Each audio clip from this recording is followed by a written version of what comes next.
That's keeping me. That was a fantastic cameo, by the way. At the end of season. I was sitting there shouting to my husband, "It's Craig! It's Craig!" So I'm doing this fall roundup piece for Xfinity TV, and so what we want to know is, can you talk about the last 5 minutes of last season and then the first 5 minutes of this season? Okay. Last 5 minutes of last season was, I think, a nice setup for this season. You know, seeing them make the decision to stay at division and try to take it over, use it for good. The first 5 minutes of this season show, one, the reason they've been formed, which is we show a bad guy right away, one of these sort of loose agents, rogue agents, rogue like Nikita was in season 1, except without any of the morals of Nikita. That sets up what they need to stop. And then we drop back, we see the new division a little bit, and then we go out and we find Nikita out in the real world doing yoga, which is something we've seen her do before, but with a class of all 30 different people, you know, which is something we've never seen her do before, because she's no longer on the run, you know, she's not, you know, she's on the chase, you know, now. So her experience in real life is something that's really exciting for her. You know, she's not just stuck in her lair. Last season you set up, Percy kind of was working with more of an international, like, mysterious, nefarious organization. Is that something that's going to come back and play a role in this next season? Or is now that Percy's dead, it's kind of done and over with? I think it's more done than not. Well, Percy is really dead. He's dead. I mean, he looked dead, but... Yeah, he's dead. And Roan is dead, too. Maybe. Brother, though. Twin brother. Yeah, exactly. So what can you share about Amanda and what she's going to be up to? Amanda is... Hell hath no fury like an Amanda Scorn. That is my, you know, my phrase for her. She's very Medea-like. She is the mom who's been cast out, and she is furious about it. And she wants to make Nikita suffer. She wants to basically teach her, all her kids, what they can't do without her. Percy always had a plan. He always had a master plan with like 15 steps to it. And Nikita was the thing in the way of that plan. Amanda's plan is basically make Nikita suffer. And that makes her a lot scarier. Because she's solely focused on emotionally on that way. Talk a little bit about the decision to bring Owen back and bring Devin back full time as Owen for next season. It was something that you know we always wanted to do. It was just a matter of finding a way to do it so that he was still Owen all the time, because I never wanted to waste that character and have him just kind of like hanging back, going, "What do you need me to do, guys?" Like, you always want Owen driven, you know, to do something and kind of be his own little loose pinball. So we can figure out a way to do it.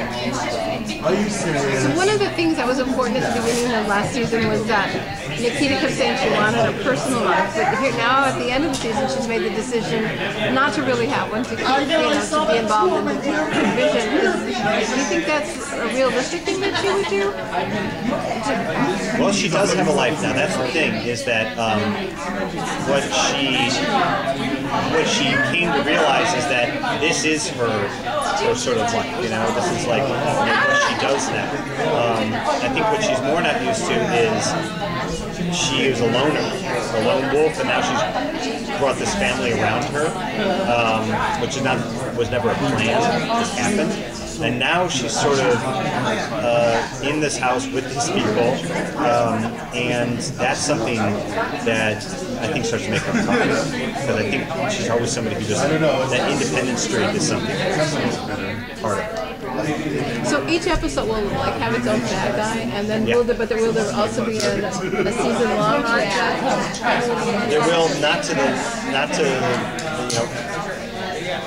The season-long arc essentially is Amanda, and that kind of sort of rises and falls through the season.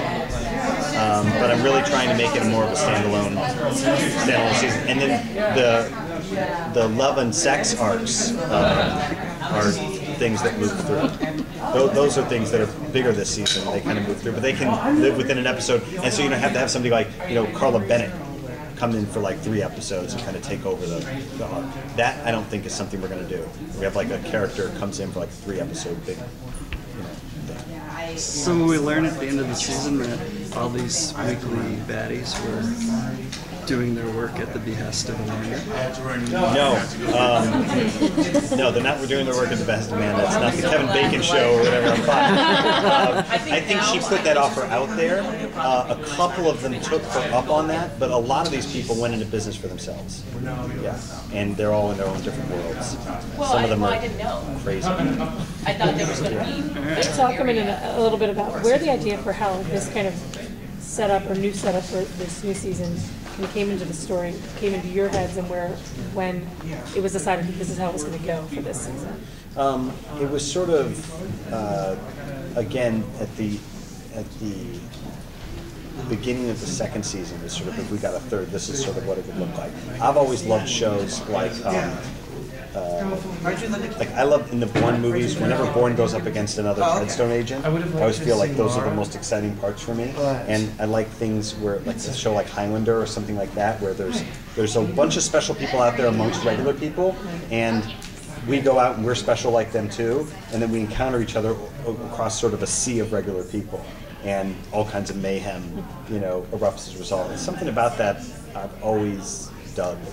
So that's sort of what this is going to feel like. Okay, so you mentioned a few TV shows. Can you talk about what you watch and what influences you? Mainly for this, it's movies. TV-wise, I mostly watch like comedies or, I've started to watch Breaking Bad now. I can't believe I haven't seen it yet. I It's just saw awesome. that. It's awesome. Yes. Don't say anything. Don't tell me anything. But yeah, for this, it's we have a list of movies that somehow always come up. I don't know what they're going to be for season 3. I know for season 2 it was X-Men 2. Talked about a lot. It was Bourne Supremacy. It was Annie. It was the old G.I. Joe series. It was like there was something else. Miller's Crossing. And then Game of Thrones. Wait, did you say Annie? Annie. Annie is referenced. Annie somehow comes up a lot. Little Orphan. Yeah, maybe that's it. There's something there's like plot things that happen in Annie that I don't know what it is.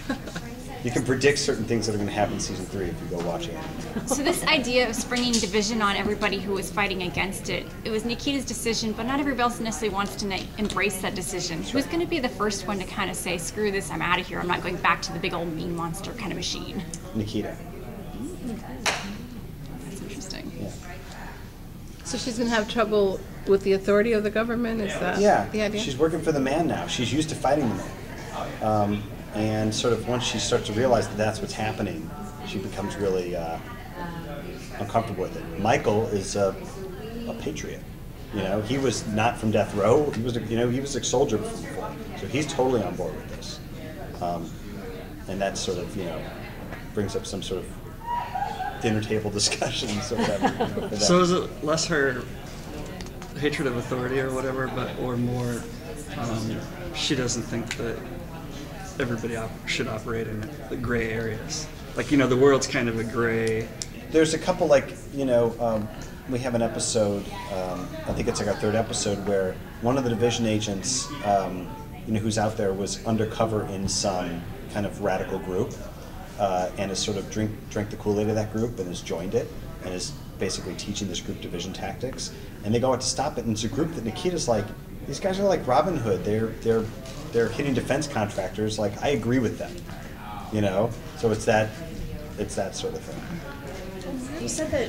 Sorry. No, go for it. You said that love is going to kind of play the bigger arcs. Mm-hmm. Can you talk a little bit about what relationships that's going to be driving the story? I think it's going to be obviously Michael and Nikita, and then a bunch of different triangles that start to form. Between Michael, Nikita, Owen, Ryan, Alex, Sean. They all kind of get. Burkoff and Sonia is going to be really fun to watch. Cool. Thank you guys. Thank Thank you. you. Awesome. Oops, that was